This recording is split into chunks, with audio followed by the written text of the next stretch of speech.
Si Africa, si Africa, si Africa, si Africa. Si Africa vous présente.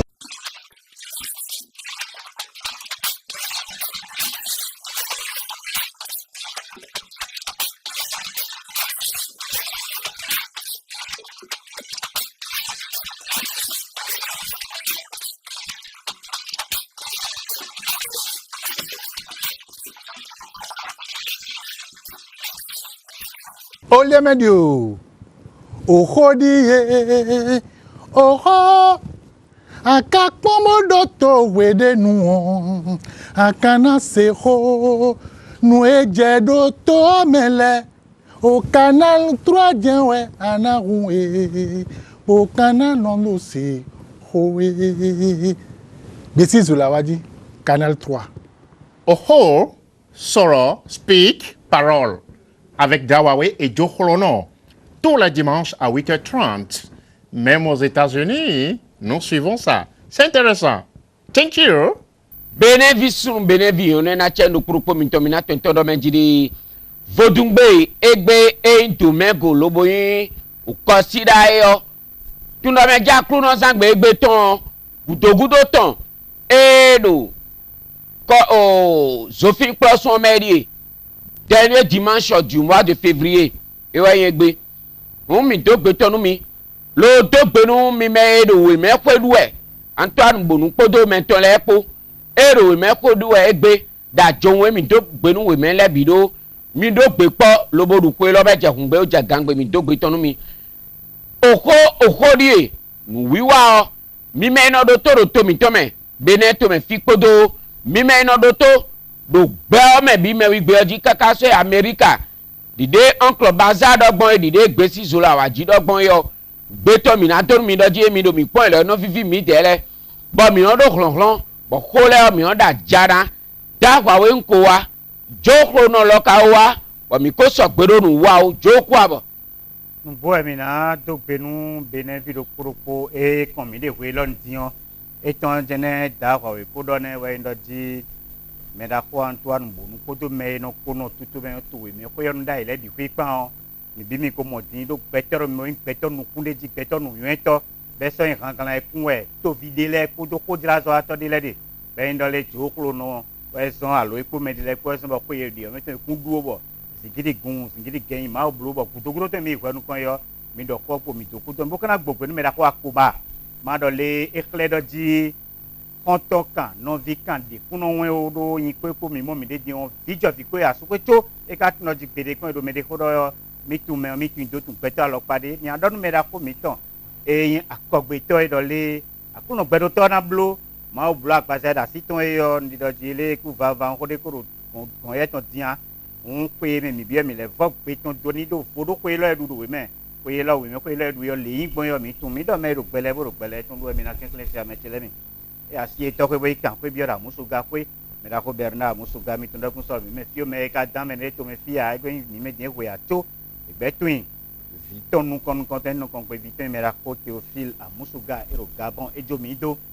wale le na imbonde mi na do mi na se bon mebo ona bia Musuga vi e ko pole do le do yi bon mo ni tun je titi wa do re bo mi lo mo jije we bonu ku enu mi de di o do ko mi ton len John waju jenjen doji eyin Amusuga vi le kere abene vi biwe do mi de mi fon yo mi na ko do politique ona je mi ko na ku e pere ko da wa ro ka ayin da bodo o da si ko in po do ko in po ka gbo na ku e a do na fon bo idu akoda ku mi tete mi ve tun do ji ayo hun e ko de boya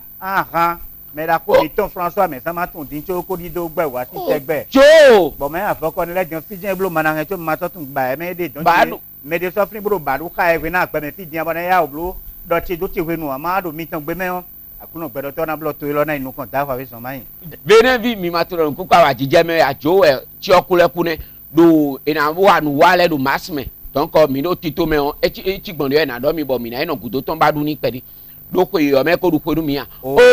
mi na do mi do me jide eyin tito me ko ja zo atoleton e o yen ko wa so ine o do eyin ko jawe malesian liko mi ke clan do to pedi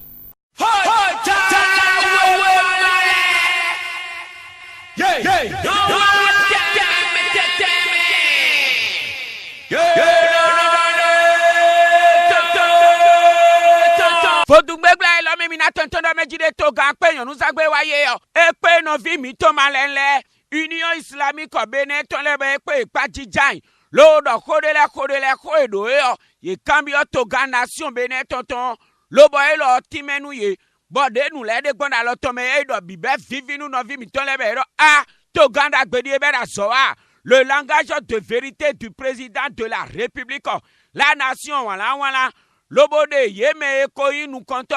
E malele to yo bikwibo de to gambe panu kon ye tele vis-à-vis. Bo ye do kodo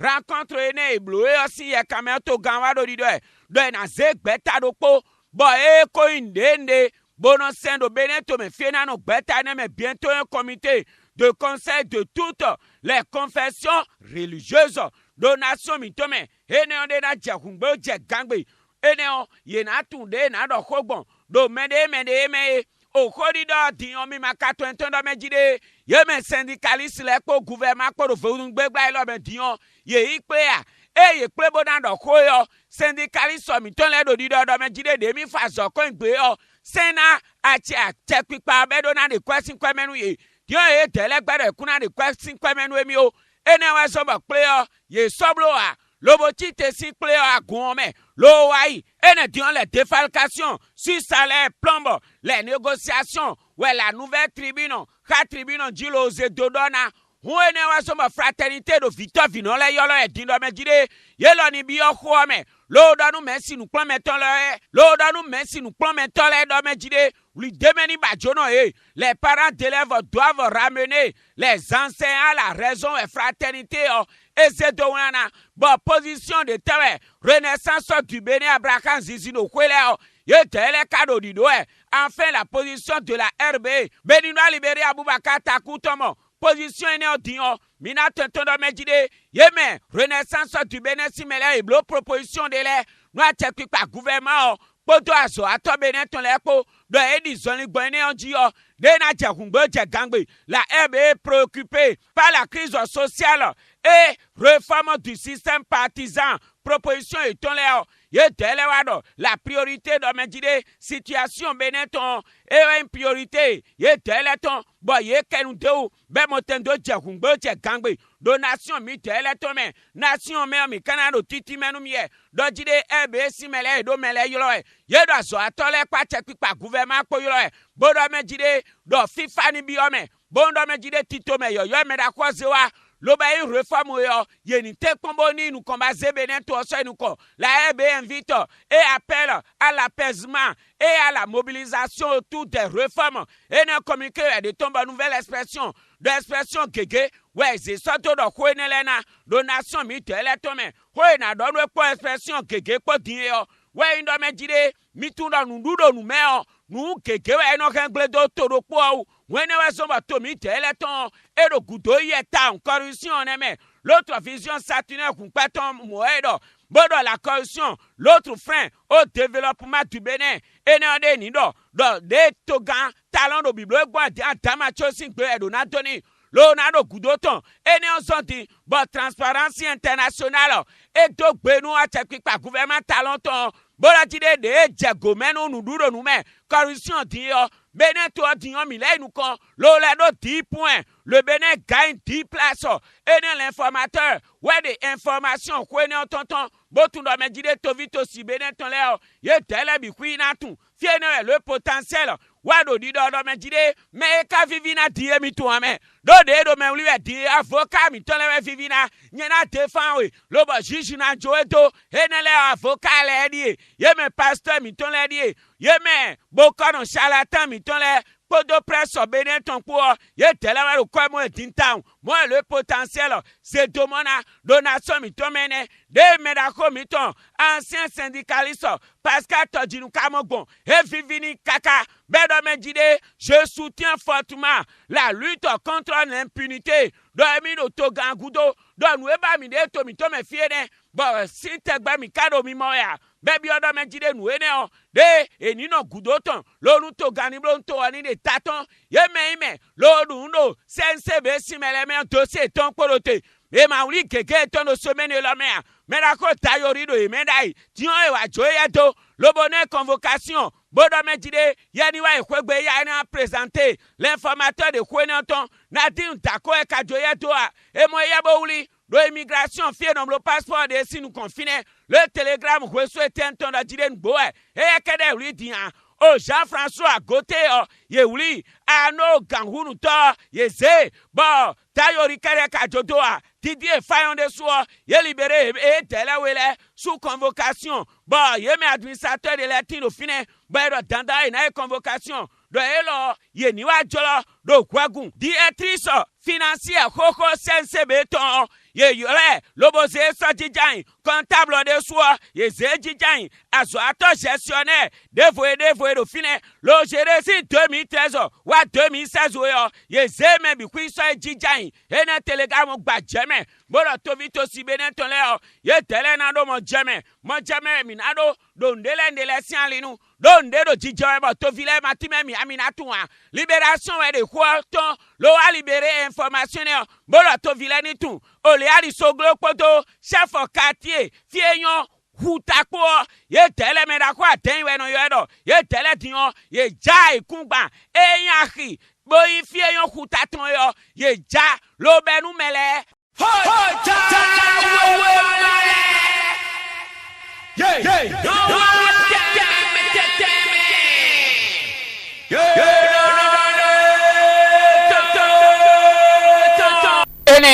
mi ma se kuja ma jo ado kudo ede ko na do dai bodo le me de yime bo go sin tanpe kuton bi kwilo a mo tanpe me de go sin tanpe podo khade me kuton lo bo wa gbo ye konton lo bo ano mewe e gudo wa no le do akolokan vie go sin gbo ki kon ka me fin lo bo ida si ton do o kaka mi de gon do je gbe don do sagbaju pe hun sagbaju fi le leyan kun gbon yo me de gon ene o ma mo dona un tata akolokan sagbaju e lo mi me fie yo Souton Nicodème les ezen les bon beto mais me wa me de gige ko twinda e to ile vo twinde do deji e yon tawon mi me we na do yin lo ko do me de yin forever si mele afo ede le wa gun le wa no gudo to mo e musin sa teme yin boy blogon fin no e bo sto me da ko so zongliten kuton ton si aso wa gono e lo so be ma pe si mele o mi na gbogbe ni yero fo nu gbo ezo mi do mi dogbe me de no emi an lo mi dele we kando e da mi ko drazo atole lo kala yin fofo mi ko drazo atole ton kun eyin me de o mi si udo ko tomo ton fino pombo odo bo bonada hoi na kam sagbaju fine fe ti o ko gbe asida fine si tegbe ko ko sa o sagbaju of you ye inu mi do hwawe je dem de kusufi nkada si poji me de ti wora po me kan de ti wora po ngon fi ma inu hwawe ya obi we vi we ndo nu do meji kun of chele de o jo ko wa kontoi nunu konto na kambia yo edo ti jo mi ko do no ewe bo za close mi ma to klen pe lo gan yo bere ya mina leno irodo mina do kuru mawo do o nuei meton yo erondo meton e so mo nu wa ro ko tin se bo e ya mina le amo erodo meton me ko no meton Aklusu li ko blogon mo eta wa we de mi amodo ko ko mo je mi no blogon do ete otu e ka je sisin de leton je mi no blogon mo a do mi de le o de me da ko ta lon do mo iglesia catholique vie nu bo nu gege tin bo mi do na dale ro iglesia catholique me da wa ma igbe nu ko to ekele ngo ti bo mi na pe ka dem e ko be yin de aklu no san gbe we god ye e we do pasqua aton yin we aklu no san gbe we god do pasqua aton yin we di me de no bla no egbe a ne iglesia catholique a de so toro mo e on bla na aklu no san gbe le a moi no benu blabla do azanga benu kon e ya fido nu kon e bono bla nu asando propo kande asan kande ni le no awa ile on e no di bla asan kande nu asan kande nu kon ne modo akuno zangbe tanta e ne no deji ene le no le demea bon wo so bo mi no ze akluzu li ko si no blublo so do mo we no medele no mo da jele o fa ko fifa bo dogo mi ma wa bo lo do iglesia mi ma je melene bedo nwe do e de bo dokuna kuno kaka bo do le bo nu me kukule no fifa me lo se ko yo e no tun we do me on de ya lo fa me ton de me fa te bo ko do melene ai je don fa de me do ade yo akuno kana ido wa e we so bo no do ti e amato e no kwi bo ne blo do tatu we me do me de le na nu fu do ko ka ro fu do yo iglesia wi do do e me no de na kan do ko bi o jo we so ba do ko na le kan we do kunumbla omiton aklono kunumbla omiton numendede do kuleni no fifa mendo se kwe men kaflan beto timbo e na do le fa kuno koton sawa ndo fayin nuya e na do kuno kuyo fudu miton lewa choba zan ni on di e kono fo won to akuno gbedo to tun ayero ko ton me mi me no blomo do mi de obro blubra jo nu bojile ma wo na tun mi lo mo ton do kuro ko ma kan mi lo nu we kan go so gbe we ndo ti we nu e kokolo fi no do yi we bo fi do ko ti so bo de le ko do no to ko ka ye genu asade yo e agbo na kwa bi me sin bi be me kaka e fi fo nu bonu le a pe mo yo do wo de mo ko ma ko waye aro ko we bo na ku na lo jo bo na ai je bo ti ti we e pon te ko na atun ganji do we do ko wa na iblo mo to anything but e no le veni e go bi de o David Equity no veni beni wa din atun David Equity e o apa mi no be o ko fi fo le dernier de culte mais là dernier de culte e no veni me le bo e ma sua ho tingit pe o nu gwedo na suwe ne o dernier de culte na to peton adwa na di musi dawa wa ba blowe do amaro so do me do kuni so jonu ye kunu le ka so jo igreja fidea so do mau kan o fide mau pede ene yen no blo o benefi mi na to gbe mi do mo nu bi o to le do fe me o na na tene de kwito no wa ne ado ama cho to le do fe me wa do nu bi o to mo nu bi o to de no fe me po nu bi o to do fe ai ado mo ya se he to e tun kan di la tu mi lai tu ma di la tu mi lai bono na wa e kwa si to gbodo fi to le ko da ko ru e ma o yon do yen fe me yen na nu bedo na no chobo mo ma hu ma o kekle bo dal mi gbe fu mo ma so mo e de ru fe yo me o yen si ku gbe de fun agbo pe pamphile me mero be am beto mo nu gege na azon be da e mo ra azon li bon to bla be ka ko e oni e jon le agon we de ma gba le ya e jon le agon lodo mélange do mo ko to fi de fito pole boye mi de wa mi me go ye no mi de wa yi kwero e ko ba ngero fi but ai people fi awa ti eri aji secrétaire mi ha mi bo wa yi e ka ndo po ayin we e na ko nsi e na shi mala he ordonnance fi na shi to para mo tempo yi ko e bo du wa ndi fura e no do to lo to e ni on gbero gbejo na no kun le agbejo na no de be amblo e gbo so do me kan na so do me ne blom gbejo na no de na ni me bi to na yo e we da wa ya na blo be na yo ku ilo me yo e we ndo ji agbon fi bi kaka yo kala vi o je ade o tokan ye bi ba me na ba ye ko do fine tokan si ye ko jon agba be anti Jerusalem to do hun ye bi ba ye we no yo tokan oh mina so don ya like man don bodo ndo ai kuma asi sai tin ma ti bo be ko ojo e don ki to do ni ado gengbe e do lala ni oh benevisun benevionu zande dion do sisiwe do meme e we no vi mi to malele o mi dele ko du pasqua wa yo e tele na jenu blaji bona ndi to maka won mi na khaye ko no e do menjide e so gbe o ta hwawe nsuno ta hwawe alaji kwawal we noyin we ne no mi na le bloka ye lo ma blo maka ve we ni yen pe alaji de a mi kekle bo akra mi kan ido ko boyin lo ma idan ba tun le tan ti ba mo te ba je yin koton ei ako se me koju ayin oh mi na to gbenu ballon ko to mi ton Énergie FC le ye tele di taton un ballon lobo iko ballon di yo ye 16e de finale mi na do gbe nenu ye ye na bi 16e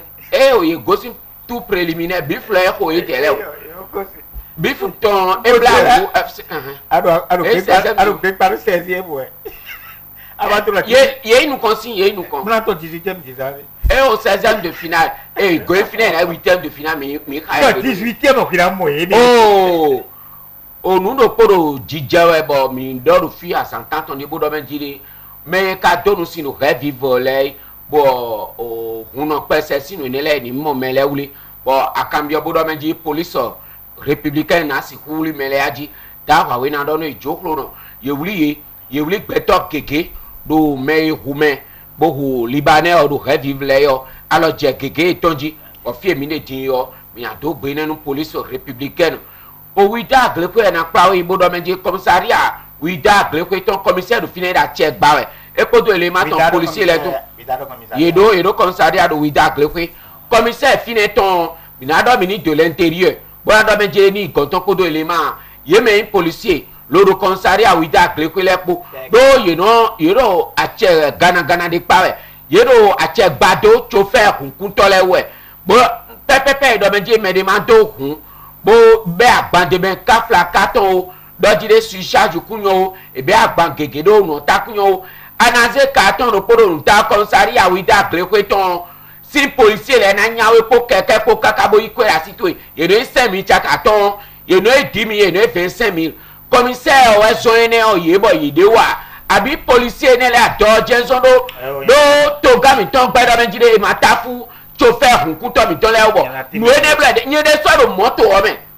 lobo e bo wuli e pa lopo je les ai filmés et ndo menjide ye do to na khre to o bibo to ramo no e ba ne do podium pa lopo lo yan dio men video so do ho me a do tasi mboro ho me do ye do yo no kwi bo motendo cho bo ye me o chauffeur le o ye wa kuto no no nkura he nu nkura ndo ndebu bo motembo he ganji bo mi me journaliste aton we te pon bo mode no blo no boy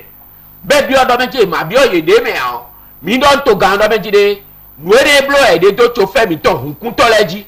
ye me no gosi kuto no bo no ila konji leji do gbe si ye ka me ku so gbe mi do ko jo ko gan da wa we commissaire glikweton aku wa so de ya me ponombodo me ne le wuli we ana le na e kado kandi bone na to je police républicaine we do to onu we ho meden e moto yin ba se yo wi commissaire na de kanto we po e yin ba se bonu pete de me wa to na won kanto e bi amoyi do moto peto aton e na be bonu e bla ranglan ble yo ranglan e no fi mi to le kan tuta de bo so da gaton e wuri hun o bo wuri me do hun ho me bo kun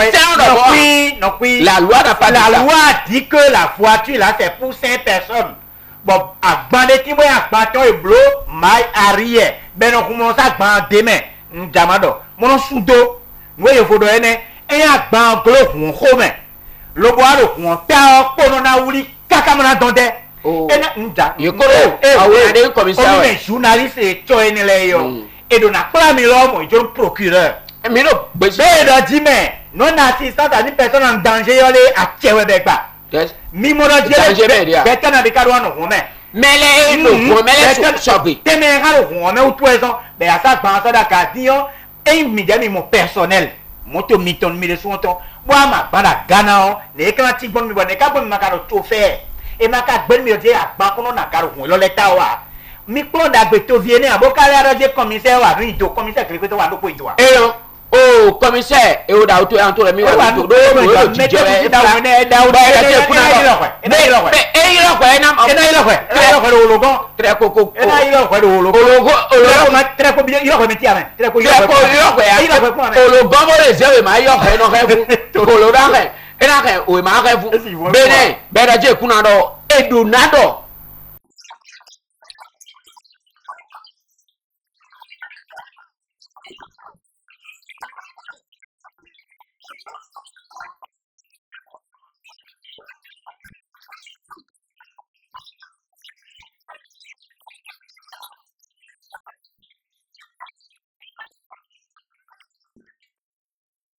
Ronaldo me weso me da do yo ojo da wa be onyonu mi to dato paton lewe ya o hunjoro me to lewe ya pase to le do wida gleko we ya ye me do wando do khogbonu le yo ye do ko no se atu no so ndo mo ya nyonu le on so be le de me a so be de me so be de me fonce la me lo de me so be de me fonce la me de me o ye do ho nyon le do ho mi no si mi tu no so ba do mo ya njona do ko mi po joko nye da wa we nu ogbo nyonu mi ton de no sa tiken da ile yo e lo je no sa tiken gblegble boyan to ya jegun le do to pa boya tiken ko gbe bo na we le do ke da wa we anodo radio mo cha ko do mi la tiken gblegble sawe ni aka ma tiken gblegble sa to le ando a ona nyo pharmacie no ka tiken chele de be do ka o me no sanu mi le yo ye je no sanu pharmacie si mele o yin re o mi kwa tingbalo no tire mi kwa tingbalo a dit Ebedion gan tole la justice béninoise a donné raison à ces femmes et na kwa jijo nyonu enele ba tinkan mi no ko be da tinkan ble le yo a dit a tinkan da gbe ata o te no sada iro lo no sanu ye do akimi tole mi a tinkan da gbe do fi kame un central d'achat no ko a tinkan de da ta o gombo no abe sojo melero pharmacie be no sarmi Camé va doter mais Camé kare Camé c'est encore un moment nous coton c'est le premier Camé dit Ubefa o Ubifa Gapabu Poto ye belepo mi maman dino me di atiken bleble no ko da ta ogon bono obewa o pharmacie mi to le bono sanu mi nu boa bo mi pharmacie bodo me jide mi da atiken dagbe ko adi atiken nyanya o e mi gbero ajegun le yo e ko je mi de do pharmacie mi to le nyonu le do mo nu mi ba nto egbedin o dan hodo to le na gwe jijo nyonu ele e na chenu mi nyon le mi no do ko do enu mi e na do ko le bisewe e ko nyon de le ti be te na di bla e te le o iru ko do to na mo do wa ku manji fia yeke ira mo ko do to ku manji ni no fi ba de me de kana wuli ma ya mo e je ma wo gan nu kon kontena so iru poli jije ni do se pe de bo so me de yo e we atiken e ko do ade bo e te ko do sisa ro to me le nde sin na do ade sin donc ko don wa mi toro ko me amo ibe na son kanjo class aki ton le be no je ko bi aso me atiken sa gbe ye ko ayi o wuli ka me te ka so yin ka me do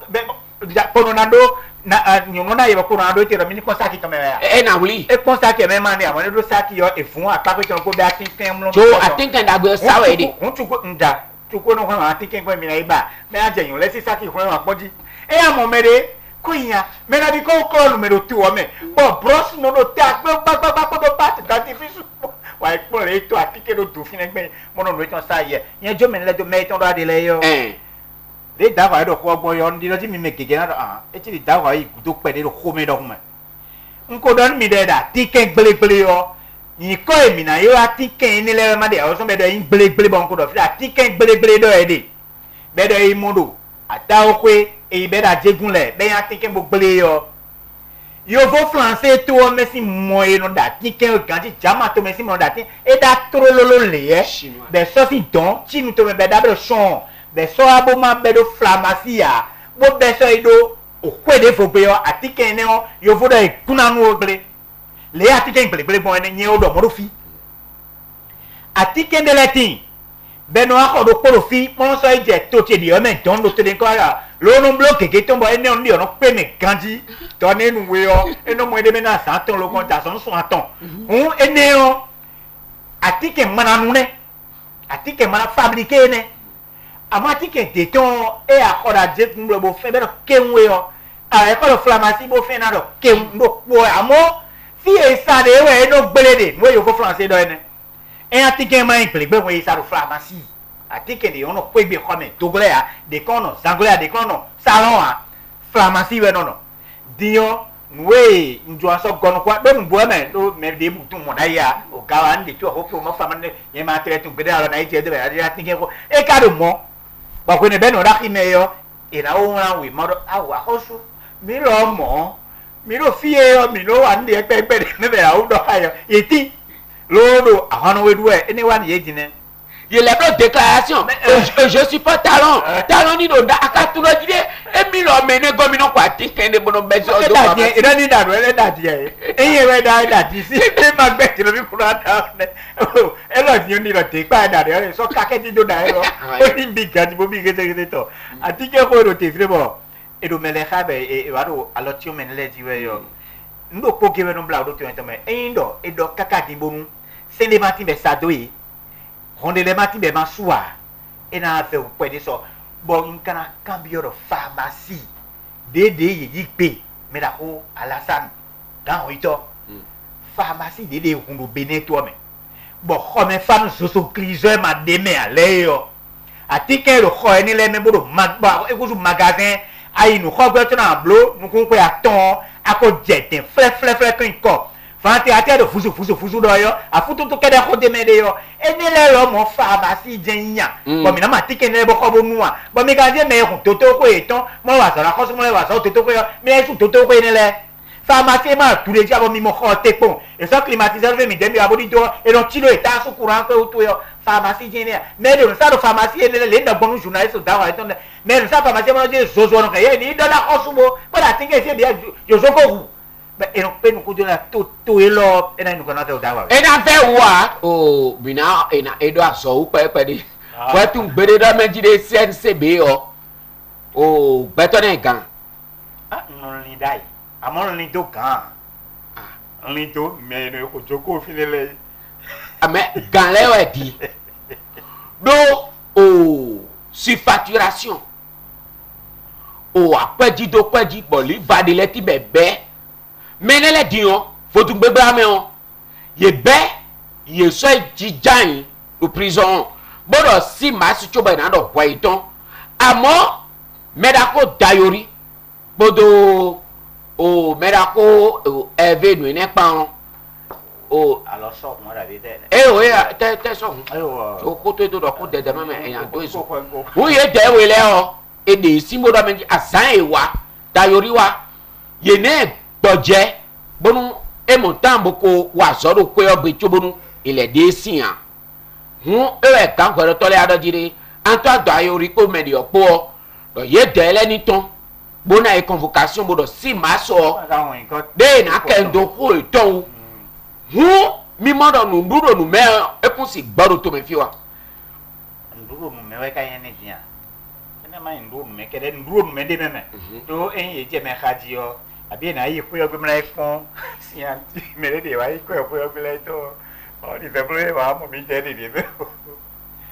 o wa mi ara je le je ne ti di mi kun yo no fi mi tan ko mi ayo no fi mi kan to ko tun din no e na din dako mi na yo ko ton tada mi ton e no fi mi bona hon yo e de bo immigration me wuli na hon e de ya e te wa gbe ka wo passport yi si pe o pa lo je otuton o ne wa ne ah e yo lọ de me ba ti ko ka e na ya ah yonu e yonu to si e ah to si ba do cha da bonu boya nti tun do hun son cœur s'est fendu hunton ze bon na le na ho do e o na we de be si ma ma o ba je si ma e tre pour ma prendre la faute ça de wen ko ma ko nkan pa me yi ne wen ko me nkan pa me bonu we kale ajo me o e ma ko ndo e ko wa ni to di ne luo do poropo eton le de mo yo eni de denu me ema do na gbanu me de we do to ko di do to so wa li nu gande na blodo e o so me de so ide me o dilete o si me de bu me me ho ko kan bi o le yin ko to e do ko mbonu ko ene o eni do boti sana lu bunu we me de bi ewe de ko to e do akweni le inkoyo le kare na si huyido isia ine o enda ho na to ba me bo CNC be na si huyi CNC be bona fon ine o enda ho no enda ho di yo e wa enda mejide mina kwa do ko le debu ayi ne adona ko da ko porote mina kwa ya mina do kaka bochini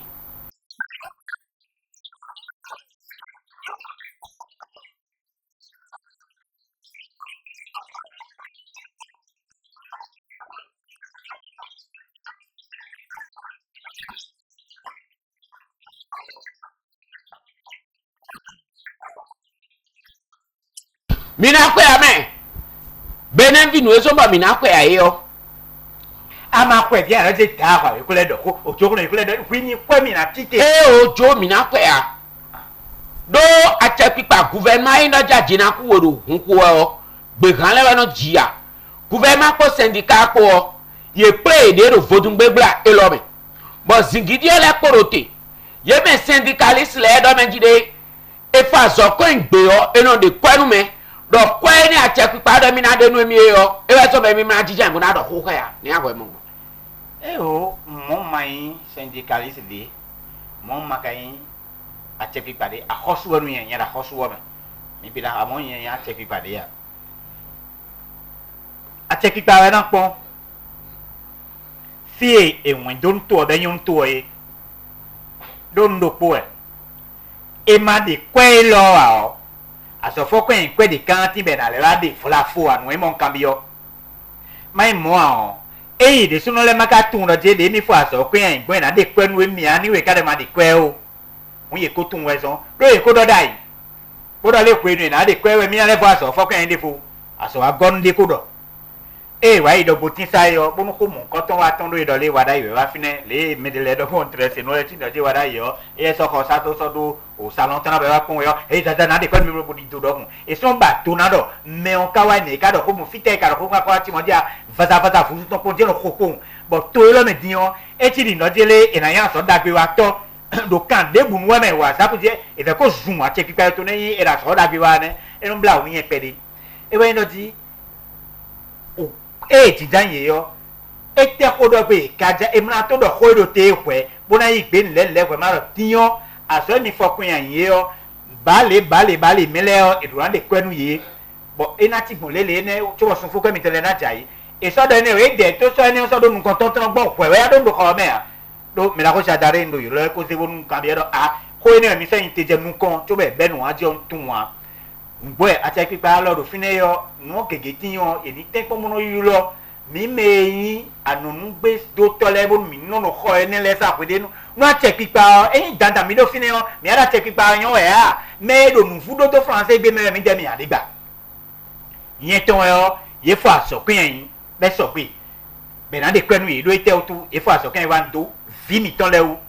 Messi le kodo itan wuye wa do fi mi ton le o ye do asofo kan bodo e ka do po no eno wa do ato gbe no do yan ato gbe no do gbe to do me bodo we ma pon do nu we kunde ma pon we ma me ya bo kala kan itan bo ko ye si ko na bi de be ko de ni ati be de ka le po asofo kan ye o to fa so kan bo meku me de wa do to fa so kan bo pe to le ve ti kan pa me hun enele bi kuyo e do wa de kweton yin to e na de eye ma de dian o mi ka no kuilo e le ba pon de ati pipa do ni mede vokanale afa so kun en do wa kun ba lo ti be na de kwe ni ya ene benevi mi mama jo prono do ko ade elengbe ne do sen me o mi de su mi tonton do menje ko yi merci nu pro me to kon ta wa we bon ko pon nu so me vi pon gege ton bi ko yi aso ato do bene privé comme public e wa so no yo mi do merci do sen me o nous do meji nous ezon bo efa so ko ngbe ode o e na de kwanu me a motif de grève ode o cho efa so ko ngbe na de kwa amo nous ezon be na fa so ko ngbe o ma de be gbe to mo fa so ko ngbe o no mo te vacation de salaire mo wa no ngbe ni nous do je mi ma do ko de abo fa so ko ngbe o ouais non bon défacation de salaire à moins n'est pas à moins n'est pas fidèle et il doit me dire mais blé c'est ouais totem et qu'a fond des ponts parce que attends de côté debout à vous faire ça bien à mon pont et notre déposer motion de qui doit aller à mon titan plein dit à qui il doit garder c'est les acquis à qui les teke à qui est où est qu'a fait ça bon d'accord bon c'est nous sommes et le c'est on met là point xale et na xale prima quoi ba check pa do nana zo ato tala mi merci nous pon me tole yo ina nous pon me o dion o seji we mi na dion ben statut mi to yo e ba jeme an e do yo to gando me jide e ina ablo ene o o kwe ina neto ya su kwe boze kwe ne na e merci do merci jibo o asomele bi kwina mo merci enele do ha de bi kwidi a check pipa flis an wa ye we fon gadan bo konsun tabo yinka bo nanu a check pipa de to no o ananu so mo e san ko de ba nanu file na bu so a mi le mi ti ji kwe eyo nuwe mi na bi oyo akinu kon to e ba ko fa so kan egbe ma de kwe ni ya egbe kon de sale to yin lo tu so na yi o de je fin 2 yo e fa so kan yin don ati ba ga de ko de me a susan foko e ton ko fe black de ka no e bi oyo ati pipa na ena o aizen o qui n'est pas président de la République sans un enseignant et sans un professeur mais si nous promettons éducateur les raisons ba wa do fine egbe bo tun do me jide mi tele do très important anon ganjio santé we e ando kwa bonu egbe dion mi ra guloze no justice so kwa do to mi ton le we o ganjio e de lo choblo we mi na mbio idi nous enseignants, mais si nous prenons mi-temps, les mi-quelqu'un. Bon, domaine mito, beaucoup de beaux combats. Mi ma blodo, politicien de Goudobo, mi si sewe, bon, mi ton les blow. Do e petit a check par le film et n'a pas les bidou mi to lo. Mi na ton domaine et mi modé. Donc nous tentons mi bio et ka aizena ouais. Accepter ça d'abord. Bon, mi na combat blow. Do to e lo mi we na kongan. Ba gungu kan kun bo nu bo ma ko akankan no we. Et sogbeya. Et non check pas mi ale vodon check pas. Mais si les temps ouais nous venir au pied d'eau et soit sur des beaucoup sur maison des merci wa et non mais biton. Mais la ko chada itu ndo wezo no 6000 do baton mais. A check pas. Ye me si we ma sogbe. Bodo me mi be ko e de to yi to le nu ye bo ye de ni ye to bo du bo. Me de la mi be mi de ye si me me tambo so ko to ro fo. Bon ko do to le ko do me no ko mi ko do mo ko ni do ko itombo e ma ko bi ku ipele bon e lo na do de e de vakate ke mi ka do we ma de ya o tra te o na ka de mi do to gan jo o tun gbe gba me on e pe no vi mi ton o ma le nu le Union Islamique du Bénin we ko jijan bodo ko ye kan ni o me to gan wa do di do me je na se pe ro ko dai bo me ko insi se debu no o Bénin to me fio bi kwidan bi okpeta ene o me be na monte mo okpeta ene na no kenu to me ko insi se no Bénin to me fio bi kwiu kuta mo do o ne o nye jona ke do ko ene wa do no me di nkora yo ya il faut do peta mo ko to ma ko tin o to me fi pon ne fla fo ne no e mo kan bi e ka tin o pa e ko gba mo so de no lo mo le gba ya o to gan tun mais non pas mon coton te me fait point des flafo aí do ainda era do eneo mina sunsun bona se de vous sortir te na era so de vous sortir te bon ena le dati kaka bo medi le na le abio me do itele no wa nwe ya eyi tile o on ito ko ru buno e panu ko pe mi ton da ho fine eyi tile o bi bon apa o ki ke académique ka de gbero le ma da won de kai mi o un aso eni wan to yo eni to blo dit kwen na bien di kudo mo me tombo don mi ase we bere bi mi fo fe ho e mi fo ba se ho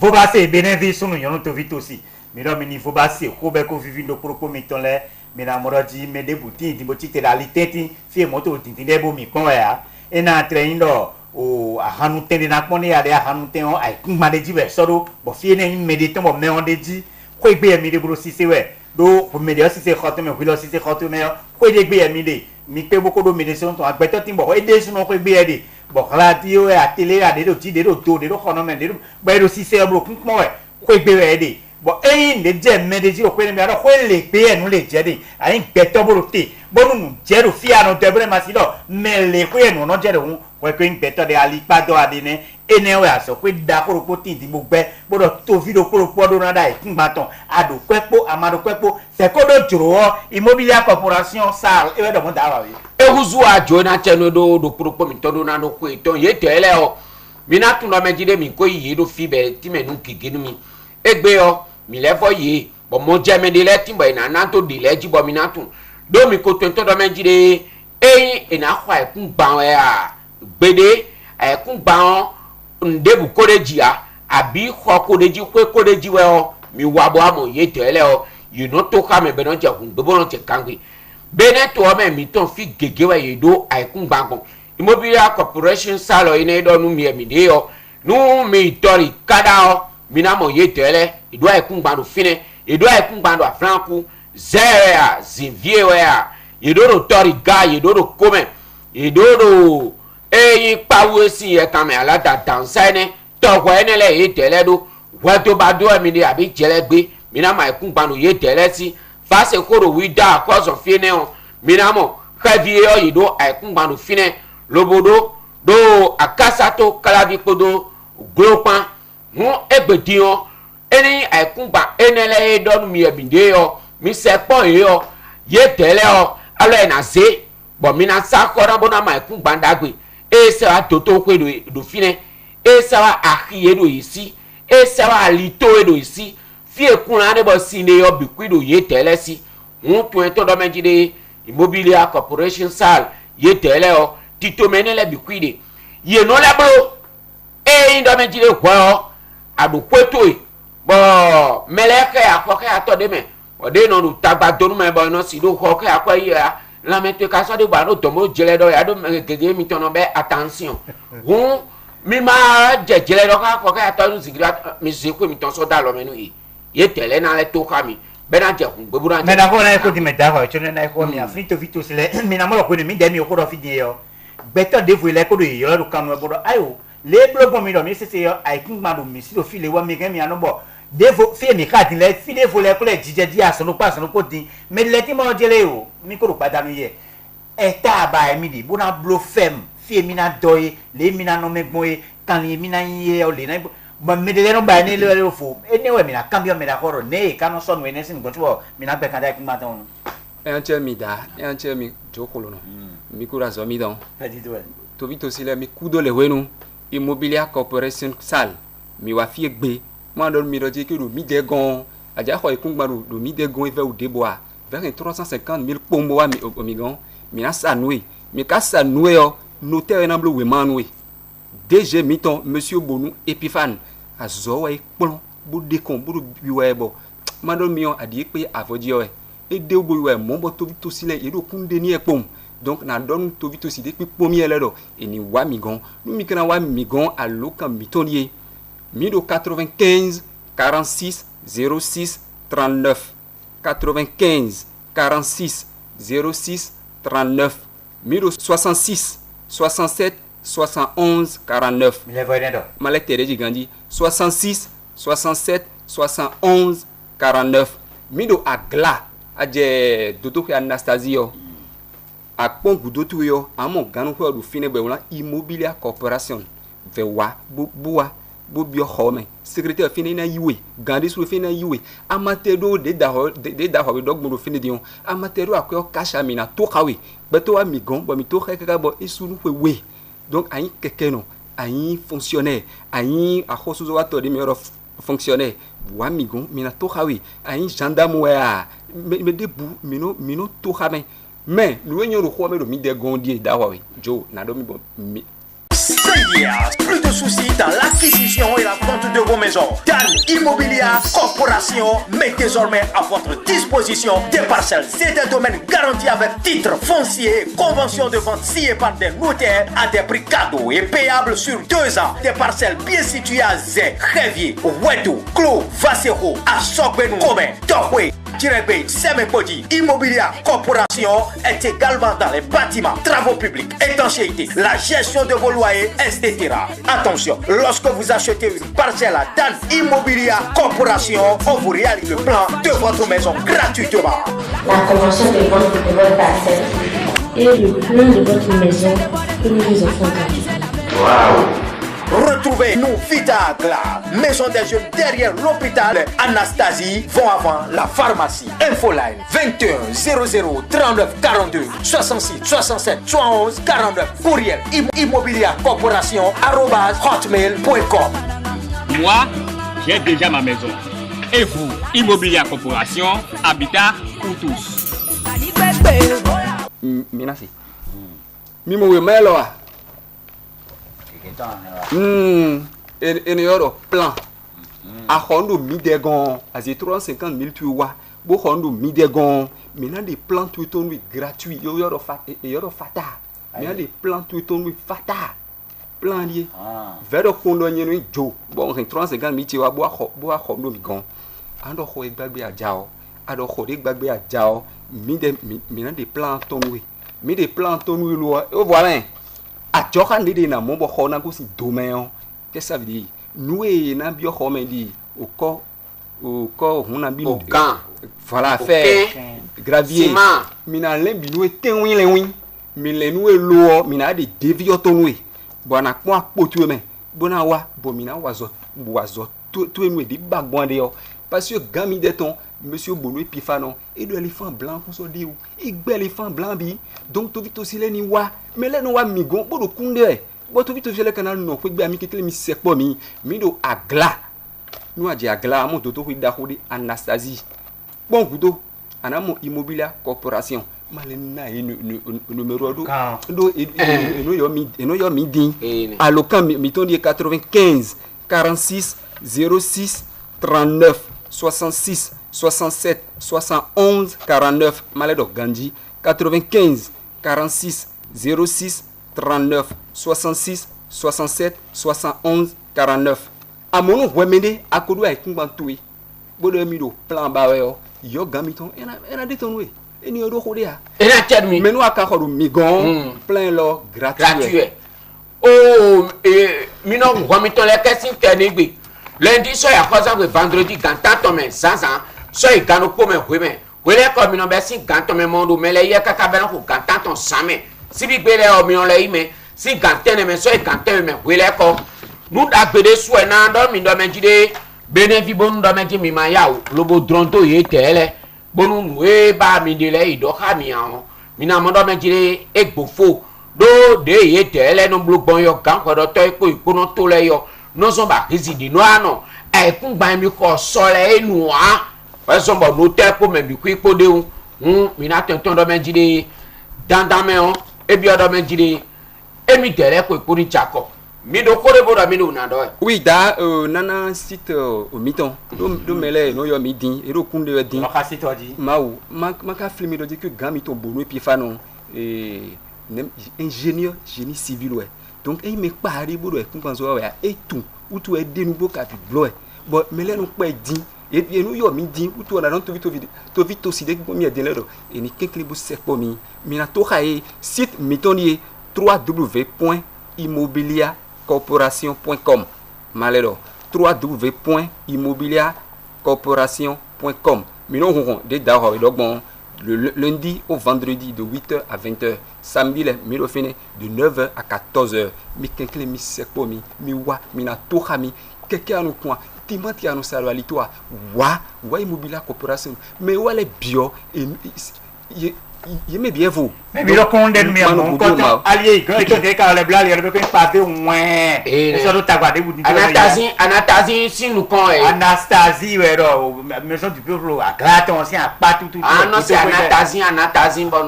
benevi ah oui ina tento do men jide Immobilier Corporation sal e we raison o propriétaire no do gbede do tatoué wa yo e na ko gbede do tatoué o gbede so an do chez moi non li en fille de bubato mi na mo da lo ito jo da wa we Si Africa Si Africa Si Africa vous remercie d'avoir suivi Oro.